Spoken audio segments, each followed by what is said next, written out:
నమస్కారం. ఆధ్యాత్మిక వార్తావాహిని భక్తి విశేషాలకు స్వాగతం. తిరుమలలో చక్రతీర్థ ముక్కోటి ఘనంగా జరిగింది. ప్రతి ఏడాది తిరుమలలో చక్రతీర్థ ముక్కోటి నిర్వహించడం ఆనవాయితీగా వస్తోంది. శ్రీవారి ఆలయ అర్చకులు, పరిచారకులు, భక్తులు మంగళ వాయిద్యాల నడుమ ఆలయం వద్ద నుంచి ఊరేగింపుగా చక్రతీర్థానికి చేరుకున్నారు. అక్కడ శ్రీ చక్రతాళ్వారు, నరసింహస్వామి, ఆంజనేయ స్వామివార్లకు అభిషేకం, పుష్పాలంకారం చేపట్టి హారతి సమర్పించారు.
అఖిలాండ కోటి బ్రహ్మాండ నాయకుడైన శ్రీ శ్రీనివాసుని దర్శించుకోవడం కోసం భక్తులు పరితపిస్తుంటారు. భక్తులంతా ఎంతో పవిత్రంగా భావించే వైకుంఠ ద్వార దర్శనం అంటే మాటలా మరి. అందుకే ఈసారి వైకుంఠ ద్వార దర్శనానికి భక్తులు ఎంతో ఆతృతగా ఎదురుచూస్తున్నారు. ఈడిప్ ద్వారా పేర్ల నమోదుకు అవకాశం ఇవ్వడంతో భారీ సంఖ్యలో నమోదు ప్రక్రియ సాగింది. పేర్లు నమోదు చేసుకోవడమే కాదు, ఈడిప్ ఎంపిక కూడా పూర్తి కావడంతో 1,76,000 మంది భక్తులకు తిథిదే నుంచి మెసేజ్లు కూడా చేరాయి. తిరుమల శ్రీవారి ఆలయంలో మొదటి 3 రోజులు వైకుంఠ ద్వార దర్శనానికి భక్తుల ఈడిప్ ఎంపిక పూర్తయింది. మంగళవారం మధ్యాహ్నం తిరుమల తిరుపతి దేవస్థానం అధికారులు ఈడిప్లో ఎంపికైన భక్తుల వివరాలను విడుదల చేసింది. ఈడిప్ ఎంపికకు నవంబర్ 27 నుంచి రిజిస్ట్రేషన్ ప్రారంభమైంది మొదలు భక్తులు ఎంతో ఆసక్తిగా నమోదు చేసుకోవడం ప్రారంభమైంది. రిజిస్ట్రేషన్ ముగింపుగా నిర్దేశించిన సోమవారం సాయంత్రం 5 గంటల వరకు 9,55,703 రిజిస్ట్రేషన్లు అయ్యాయి. వీటి ద్వారా 24,05,237 మంది భక్తుల వివరాలు నమోదు చేసుకున్నారు. పేరు నమోదు చేసుకున్న వారిని మంగళవారం మధ్యాహ్నం ఈడిప్లో ఎంపిక చేశారు. ఈడిప్లో ఎంపికైన భక్తులకు ఫోన్ ద్వారా సంక్షిప్త సందేశం పంపించారు. ఆ సంక్షిప్త సందేశంలో ఉండే లింక్ ఓపెన్ చేసుకుని ఉచిత టోకెన్లు డౌన్లోడ్ చేసుకోవచ్చు. డిసెంబర్ 30వ తేదీన 57,000, డిసెంబర్ 31న 64,000, జనవరి 1న 55,000 టోకెన్లు ఈడిప్లో కేటాయించారు. 1,76,000 భక్తులకు ఈడిప్లో టోకెన్లు కేటాయించారు. మొదటి 3 రోజులకు ఇలా ఈడిప్లో టోకెన్లు కేటాయించగా శ్రీవారి వైకుంఠ ద్వార దర్శనం ఉండే మిగిలిన 7 రోజుల్లో ఎలాంటి టోకెన్లు లేకుండా భక్తులను నేరుగా అనుమతిస్తారు. ఇదే సమయంలో రోజుకు 15,000 చొప్పున 300 రూపాయల ప్రత్యేక ప్రవేశ దర్శనాలు, 1000 శ్రీవాణి దర్శన టికెట్లు భక్తులకు కేటాయిస్తారు. ఈ కోటాను ఈ నెల 5వ తేదీన ఆన్లైన్లో విడుదల చేస్తారు. ఈడిప్లో టోకెన్లు లభించని వారు మొత్తం ఈసారి 300 రూపాయల దర్శనానికి, శ్రీవాణి దర్శన టికెట్ల కోసం ప్రయత్నించే అవకాశం ఉంది. దీంతో 5వ తేదీ ఆన్లైన్ టికెట్ల ప్రక్రియ కూడా ఆన్లైన్ ప్రారంభించిన కొద్దిసేపటికే పూర్తయ్యే అవకాశం ఉంది.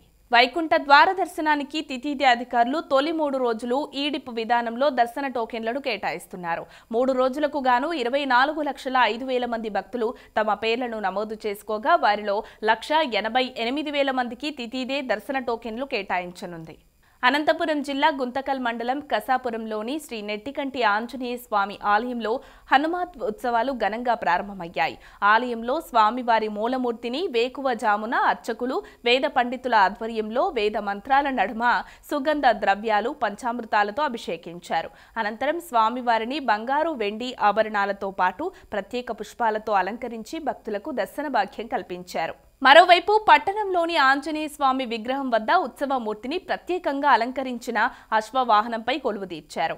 మాలదారులు, అధికారులు, ప్రజాప్రతినిధుల ఆధ్వర్యంలో పురవీధుల మీదుగా ఆలయం వరకు శోభాయాత్ర నిర్వహించారు. కళాకారుల ప్రదర్శనలు ఆకట్టుకున్నాయి.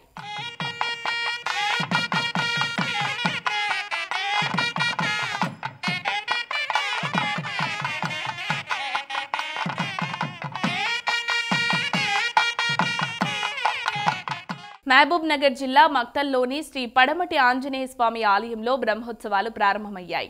ఉత్తరాది మఠం వద్ద స్వామివారిని పల్లకీలో కొలువుదీర్చి పురవీధుల్లో ఊరేగింపుగా ఆలయానికి తీసుకొచ్చారు. అనంతరం బ్రహ్మోత్సవాలకు అంకురార్పణ చేశారు. ఈ నెల 9వ తేదీ వరకు ఈ ఉత్సవాలు కొనసాగుతాయి. ఉత్సవాల నేపథ్యంలో రంగురంగుల విద్యుత్ దీపాలతో ఆలయం భక్తులకు కనువిందు చేస్తోంది.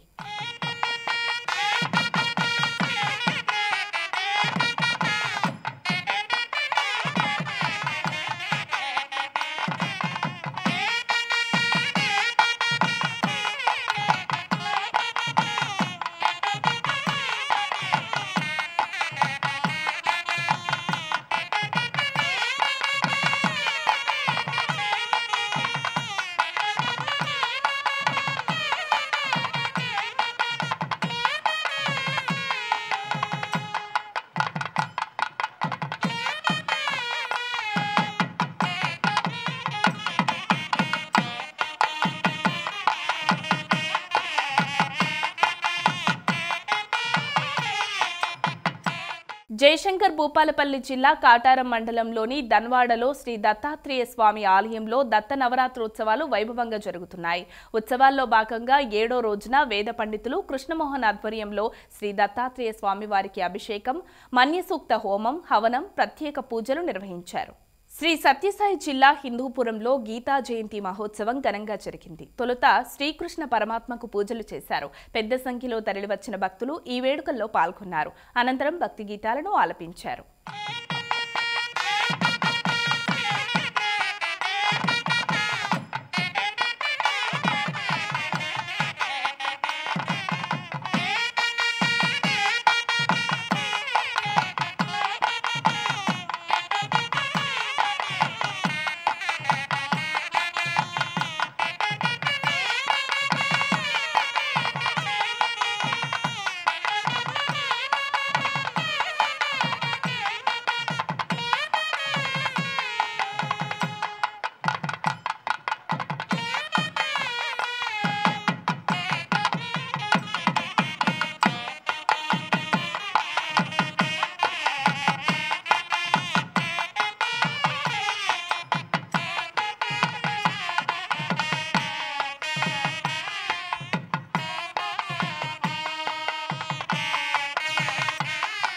వేములవాడ శ్రీ రాజరాజేశ్వర స్వామి దేవస్థానంలో గీతా జయంతి ఉత్సవాలు ఘనంగా జరిగాయి.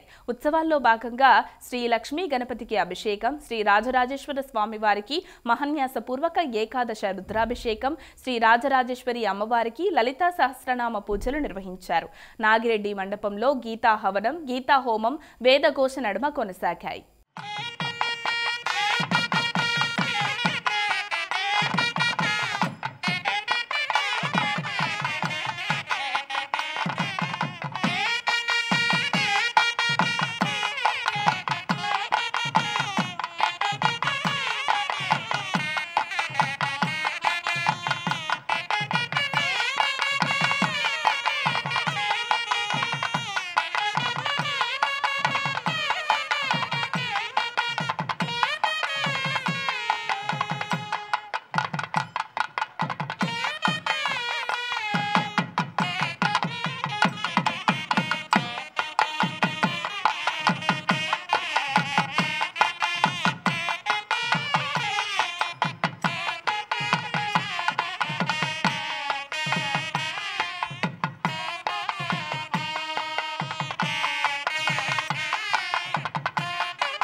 కడప జిల్లా వెంపల్లెలోని శ్రీ వాసవి కన్యకా పరమేశ్వరి దేవస్థానంలో గీతా జయంతి ఉత్సవాలు ఘనంగా జరిగాయి. తొలుత గణపతి పూజ, శ్రీకృష్ణ అష్టోత్తరాలు, భగవద్గీత ఆవిర్భావ కథా శ్రవణం చేశారు.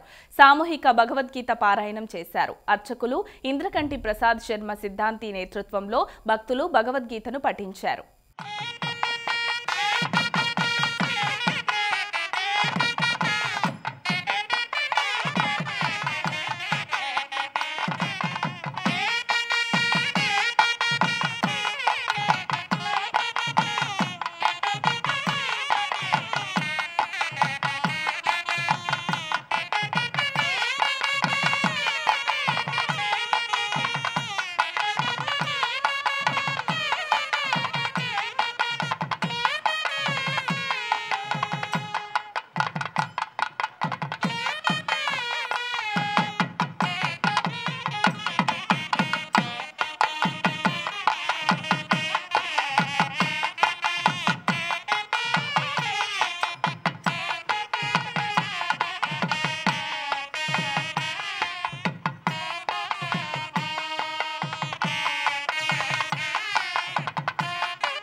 శ్రీశైల మల్లన్న క్షేత్రంలో సహస్ర దీపార్చన వైభవంగా జరిగింది. సహస్ర దీపార్చన మండపంలో వేద పండితుల మంత్రోచ్చారణల నడుమ 1000 దీపాల ఉత్సవాన్ని నేత్రపర్వంగా నిర్వహించారు. ప్రతి సోమవారం లోక కళ్యాణార్థం ఈ వేడుకను నిర్వహించడం ఆనవాయితీగా వస్తోంది. ఈ కార్యక్రమంలో అర్చకులు, వేద పండితులతో పాటు భక్తులు పాల్గొన్నారు.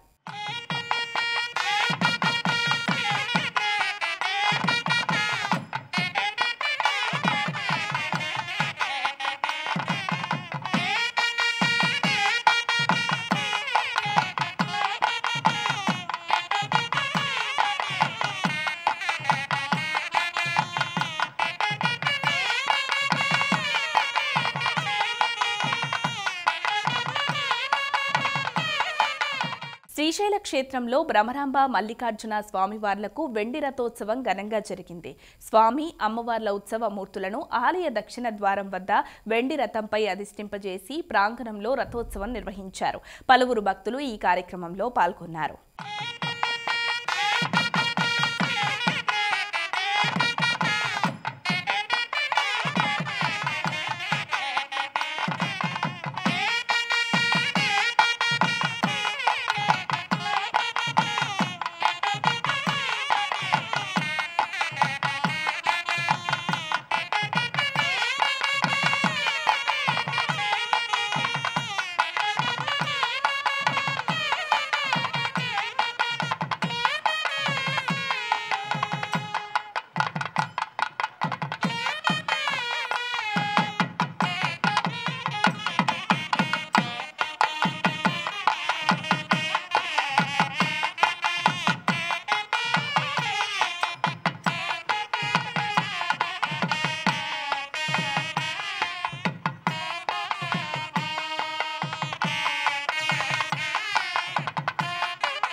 వేములవాడ బద్దిపోచమ్మ ఆలయానికి భక్తులు బారులు తీరారు. సోమవారం రాజన్నను దర్శించుకున్న భక్తులు మరుసటి రోజు బద్దిపోచమ్మను దర్శించుకోవడం ఆనవాయితీ.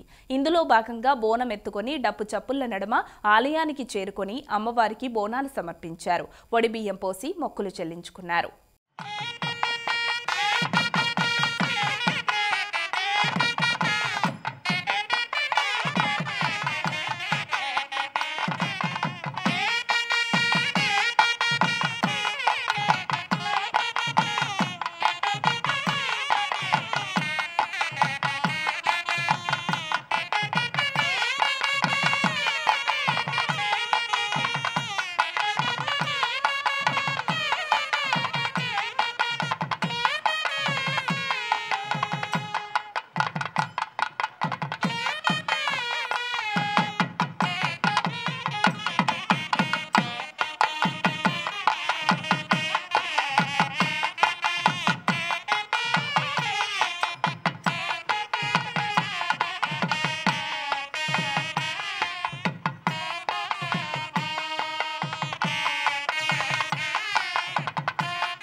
అన్నవరంలోని శ్రీ సత్యనారాయణ స్వామివారి దేవస్థానం ప్రభుత్వం తాజాగా నిర్వహించిన సర్వేలో 6వ స్థానంలో నిలిచింది. అక్టోబర్ 25న ప్రారంభమైన ఈ సర్వే నవంబర్ 25వ తేదీ వరకు కొనసాగింది. ఈ ఏడాది ఏప్రిల్లో నిర్వహించిన సర్వేలో మాత్రం ఈ దేవస్థానం ఆఖరి స్థానంలో ఉండటం గమనార్హం. మేడారం ఆలయ అభివృద్ధి పనులను శరవేగంగా పూర్తి చేయాలని ముఖ్యమంత్రి రేవంత్ రెడ్డి దిశానిర్దేశం చేశారు. ఆలయ పనుల పురోగతిపై అధికారులతో సమీక్షించారు. తదనంతరం మాట్లాడుతూ పనుల నాణ్యతలో ఏమాత్రం రాజీ పడొద్దని సూచించారు. గద్దెల సమీపంలో వరద నీరు నిలవకుండా చర్యలు తీసుకోవాలని సూచించారు. గద్దెల దగ్గర 4 వైపులా ఫ్లడ్ లైట్లు ఏర్పాటు చేయాలని ఆదేశించారు. ఈ సమావేశంలో మంత్రులు పొంగులేటి శ్రీనివాసరెడ్డి, కొండా సురేఖ, అడ్లూరి లక్ష్మణ్, సీఎం సలహాదారు వేం నరేందర్ రెడ్డి, ప్రభుత్వ ప్రధాన కార్యదర్శి రామకృష్ణారావు, సీఎంఓ ముఖ్య కార్యదర్శి శ్రీనివాసరాజు తదితరులు పాల్గొన్నారు. తిరువన్నామలైలో మహాదీప బ్రహ్మోత్సవాలు ఘనంగా జరుగుతున్నాయి. ఉత్సవాలలో భాగంగా 9వ రోజున పార్వతీ సమేత సోమస్కందమూర్తితో పాటు గణపతికి ప్రత్యేక పూజలు నిర్వహించారు. అనంతరం స్వామివారిని పురుష మృగ వాహనంపై కొలువుదీర్చారు. మేళతాళాలు, కేరళ వాయిద్యాల నడుమ మాడవీధుల్లో విహరిస్తూ స్వామివారు భక్తులకు అభయప్రదానం చేశారు. ఈ సందర్భంగా భక్తులు స్వామివారికి కర్పూర హారతులు సమర్పించారు.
ఇవి ఈనాటి భక్తి విశేషాలు. తదుపరి ఆధ్యాత్మిక వార్తావాహిని భక్తి విశేషాల్లో మళ్ళీ కలుద్దాం. అంతవరకు సెలవు. నమస్కారం.